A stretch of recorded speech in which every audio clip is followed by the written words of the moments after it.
வணக்கம். வாழ்க வளமுடன், வாழ்க வளமுடன், வாழ்க வையகம். அன்பர்களே, ஓஎஸ் பக்தி அன்பர்களே, உங்களுடன் நான் பண்டிட் விஜய். நிறைய ஜோதிடம் சார்ந்த சித்தாந்தங்களை பதிவிட்டு கொண்டு வருகிறோம். வித்தியாசமான பரிகார முறைகளை சொல்லிட்டு வரோம். ஓஎஸ் பக்தி சேனல் அன்பர்களுக்கு பண்டிட் விஜயின் அன்பான வணக்கம். இன்னைக்கு என்ன பார்க்குறோம்னா, ஒருத்தருடைய ஜாதகத்தில் பூர்வ ஜென்ம கர்மா என்ன, முன் ஜென்மத்தில் அவர் என்ன பண்ணியிருக்காரு பாருங்க. பூர்வ ஜென்ம கர்மான்னு சொன்னோடனே காகம் சத்தம் போட்டுட்டு போகுது பாருங்க.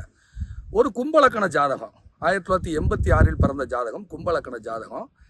அந்த ஜாதகம் பார்த்தீங்கன்னா 2 கூடிய குரு லக்கணத்திலே இருப்பார். கும்பலக்கணத்துக்கு 2க்கும் 11 கூடிய குரு லக்கணத்திலே இருப்பார்.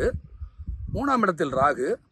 இந்த கும்பத்திலே பார்த்தீங்கன்னா குரு, புதன், சுக்கிரன், இந்த 3 கிரகம் அங்கே இருக்கும் கும்பத்தில். லக்னாதிபதினு சொல்லக்கூடிய சனி பகவான் எங்கே இருப்பாருன்னு கேட்டிங்கன்னா விருச்சிகத்தில் இருப்பார். அதே மாதிரி கும்பலக்கணத்துக்கு 3க்கும் 10 கூடையவர் செவ்வாய். அவர் அனுசங்காலில், சனியும் அனுசங்காலில் விருச்சிகத்தில் இருப்பாங்க. கேது பார்த்தீங்கன்னா அவங்களுக்கு துலாத்தில் கேது. இப்போ நடப்பு குருதிசையில் கேது புத்தி ஓடிட்டு இருக்கு. நானே பலமுறை சொல்லியிருக்கிறேன், கேதுவை வச்சு தான் அவங்க முன் ஜென்மத்தில் என்ன செஞ்சாங்க அப்படிங்கிறத கண்டுபிடிக்க முடியும். அப்போ கேது துலாத்தில் இருக்காரு. நடப்பு குருதிசையில் கேது புத்தி. அவர் தன்னுடைய கர்மாவை தெரிஞ்சுக்கிறணும் அப்படிங்கிறக்காக என்கிட்ட அப்பாயின்மெண்ட் வாங்கி பார்க்குறாரு. அப்போ அவருக்கு நான் சொன்ன பரிகாரம் எப்படி எடுத்தேன் அப்படிங்கிறது, ஒரு பரிகாரம் ஒருவருக்கு ஒத்து போகாது. கேதுவை பொறுத்த வரைக்கும் வால், ராகு தலை. நீங்கள் எங்கே போனாலும் வால் மாதிரி பின்னாடியே வரக்கூடியது எதுனா கேது தான். ராகு எதுங்கிறது நிழல். உங்களுடைய நிழலை நீங்கள் அழிக்கவே முடியாது. உங்கள் நிழலை நீங்கள் அழிக்கவே முடியாது. ஸோ அந்த நிழல் ராகு தான் கர்மா. இந்த ராகு தான் கர்மா. இல்லை, கேதுவுடைய நட்சத்திரம் முதல் நட்சத்திரம் அஸ்வினி லக்கணத்தில் வரும், காலபுருஷ லக்கணத்தில். கேதுவுடைய 2வது நட்சத்திரம் 5ஆம் வீடான சிம்மத்தில் வரும், மகம். கேதுவுடைய 3வது நட்சத்திரம் சொல்லக்கூடிய மூல நட்சத்திரம் எங்கே வரும், தனுசில் வரும். அப்போ 1, 5, 9 மூலத்திரிகோணத்தில் வரக்கூடிய அந்த வீடுகளில் அந்த கேதுவுடைய நட்சத்திரம் வரும். ஆக கேதுவே நம்மளுடைய கர்மாவை சுட்டி காட்டக்கூடியவர். கேது என்பது நம்மளுடைய முன்ஜென்ம கர்மாவை சுட்டி காட்டக்கூடியது. அப்போ இந்த ஜாதகருக்கு லக்னாதிபதி சனி 10ல் கர்மஸ்தானம் ஏறி கும்பத்துக்கு 10ஆம் இடம் சொல்லக்கூடிய விருச்சிக வீட்டில் செவ்வாயுடன் சேர்ந்து உட்கார்ந்துருப்பார். நடப்பு குரு திசையில் கேது புத்தி. அப்போ கேது துலாத்தில் உட்காந்துருக்காரு. கேதுக்கு ரிவர்ஸில் 5ஆம் இடம் எதுன்னு கேட்டிங்கன்னா மிதுனம். லக்கணப்படி 5க்கும் 8 கூடையவர் புதன். கும்பலக்கணத்துக்கு 5க்கும் 8 கூடையவர் புதன். அந்த புதனே லக்கணத்தில் இருக்கார், 5ஆம் அதிபதி லக்கணத்தில். கேதுக்கு ரிவர்ஸில் எடுத்தீங்கன்னா, துலாத்திலேருந்து ரிவர்ஸ் எடுத்தீங்கன்னா மிதுனம் 5ஆம் இடம். அதே பார்த்தீங்கன்னா இந்த கேதுவுக்கு ரிவர்ஸ் எடுத்தீங்கன்னா 2ஆம் இடம் கன்னி, 5ஆம் இடம் மிதுனம்.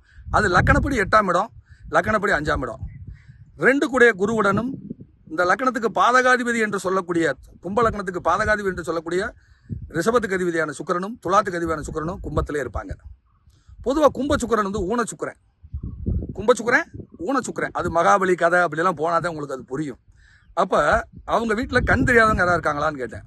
சார், என்னுடைய தம்பிக்கு கண் பார்வை பிரச்சனை சார், 2-3 தடவை சர்ஜரி பண்ணி சரியாகலை அப்படின்னு சொல்கிறாரு. சரி, அப்போ அந்த கும்பத்தில் தான் சுக்கிரன் ஊனப்படுவார். அதாவது இந்த மகாபலியுடைய கதையில் பார்த்தீங்கன்னா, கிருஷ்ண பரமாத்மாவுக்கு அந்த வாமன அவதாரம் எடுத்து அந்த மகாபலிக்கு தீர்த்தம் இறக்கும் பொழுது வண்டு வடிவத்தில் உள்ள புகுந்து அந்த கமண்டலத்தை போய் அடைப்பார். அப்போ கிருஷ்ண பரமாத்மா சுக்கிரனுடைய கண்ணை குத்திடுவார். அப்போ அவர் சுக்கிரனுக்கு கண் பார்வை போன இடம் கும்பம். அப்போ இவர் லக்கணமே கும்பம். அப்போ நான் கேட்குறேன், உங்கள் தாய் வழி வர்க்கத்தில் யாராவது கும்பகோணத்தில் பிறந்தவங்களான்னு கேட்குறேன். ஆமாம் சார், எங்கள் பாட்டி பிறந்தது கும்பகோணம். 5ஆம் அதிபதி புதன் கும்பத்தில். கும்ப லக்கணத்துக்கு லக்னாதிபதியே 12ஆம் அதிபதி. இவங்க 2 பேரும் சனி செவ்வாய் சேர்ந்து விருச்சிகத்தில் இருக்காங்க. இப்போ அவருக்கு பரிகாரம் வேணும்.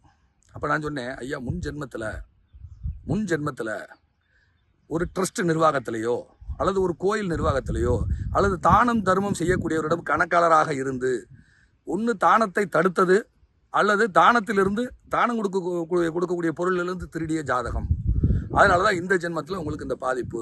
நீங்கள் வாக்கால் தொழில் செய்யலாம், புரோகிதம் செஞ்சு கொண்டிருப்பீங்க, நீங்கள் பிராமணர் அண்டு தெலுங்கு பேசக்கூடிய பிராமணர் நான் கேட்டேன். கரெக்டுங்கய்யா அப்படிங்கிறாரு. உங்கள் பாட்டி பிறந்தது கும்பகோணமா? ஆமாங்க, பாட்டி பிறந்தது கும்பகோணம். அப்போ மகாபலியுடைய கதையெல்லாம் சொல்லி உங்கள் தம்பிக்கு அங்கே வீட்டில் குடும்பத்தில் ஊனம் இருக்கும். ஏன்னா செவ்வாய் கும்பலக்கணத்துக்கு செவ்வாய் 3க்கும் 10 கூடையவர். அவர் சனியுடன் சம்பந்தப்பட்டு சனியுடன் நட்சத்திரத்தில் விருச்சிகத்தில் உட்கார்ந்து 4ஆம் பார்வையாக லக்கணத்தை பார்ப்பாரு. அங்கே 2 கூடிய குரு இருப்பார், 4 கூடிய சுக்கிரன் இருப்பார், எல்லாருமே இருப்பாங்க. சனியுடன் சேர்ந்து பார்ப்பாரு. அப்போ அங்கே குடும்பத்தில் கண் பார்வை பாதிக்கப்பட்டவங்க உண்டு, பொருளாதார வளர்ச்சி குறைவு. அப்போ முன் ஜென்மத்தில் ஒரு ட்ரஸ்ட் பணத்தை, அதாவது தானம் செய்பவர்களை தடுத்தாலே தோஷம். தானம் செய்யறவங்க எதுக்கு இப்படி வீணா தானம் பண்ணிட்டு இருக்கீங்க அப்படின்னு தடுத்தாலே தோஷம். அந்த மாதிரி தடுத்தும், அதுபோக தானம் செய்யக்கூடிய பொருளிலிருந்து கள்ளக்கணக்கு எழுதிய ஜாதகம்.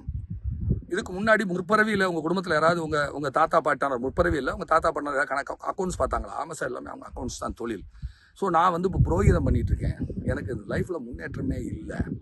அப்போ நீங்கள் என்ன செய்யணும் அப்படின்னா, அது ஏற்கனவே அவங்க பாட்டி பிறந்ததே கும்பகோணம். கும்பகோணத்தில் மகாமக குளத்தில் குளிச்சுட்டு அங்கேயே அந்த இடத்துலையே காசி விஸ்வநாதர் இருக்கார், அவரை தரிசனம் பண்ணிவிட்டு அதுக்கப்புறம் அங்கே மும்மூர்த்தி பிள்ளையார்னு ஒரு கோயில் இருக்குது.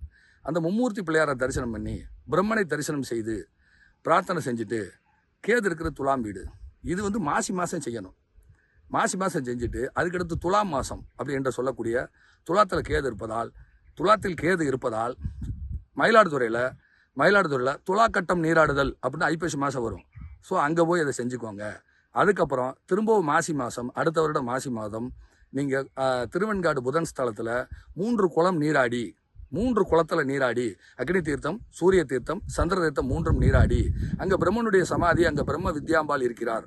ஸோ பிரம்ம வித்யாம்பாளையும் தரிசனம் செய்து புதனை வழிபாடு செய்து தானம் தர்மம் செய்து வர வருடத்துக்கு ஒரு முறை கும்பகோணம் அண்டு துலாக்கட்டம், ஐப்பசி மாதம் வரக்கூடிய துலாக்கட்டம்னு சொல்லக்கூடிய அங்கே மயிலாடுதுறையில் இருக்கக்கூடிய துலாக்கட்ட நீராடி, அதுபோக திருவெண்காடு, இது மாறி கரெக்டாக மாசி மாதம், அதுக்கப்புறம் பார்த்தீங்கன்னா ஆனி மாதம், அதுக்கப்புறம் துலா மாதம் என்று சொல்லக்கூடிய புரட்டாசி மாதம், இந்த 3 மாதங்கள் தொடர்ந்து செய்து வர கொஞ்சம் கொஞ்சமாக உங்களுடைய கர்மா நிவர்த்தி ஆகும் அப்படின்னு சொல்லி, எனக்குன்னு சொல்யூஷனுக்குன்னு ஏதாவது கோயில் இருக்கான்னு கேட்குறாரு.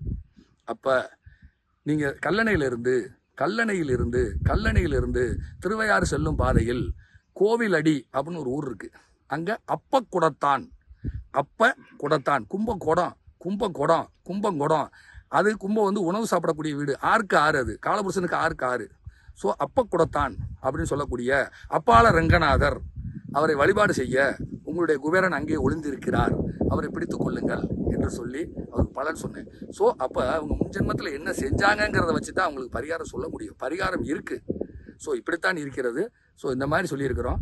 நீங்களும் ஜோதிடம் படிக்க ஆர்வமுள்ள அன்பர்கள் என்னுடைய 12 பாவகங்கள் தொடர்ந்து படித்தால், அது மட்டும் இல்லாமல் நட்சத்திர காரகத்துவம், கிரக காரகத்துவம், ராசி காரகத்துவம், கோச்சார கிரக நிலை, பலனறிதல், இப்படி நிறைய வகுப்புகள் இருக்குது. தொடர்ந்து என்னுடன் 2 வருடம் பிரயாணம் செய்தீர்கள் என்றால் என்னை போல் நீங்களும் பரிகாரம் சொல்லலாம், நீங்களும் பலன் எடுக்கலாம்.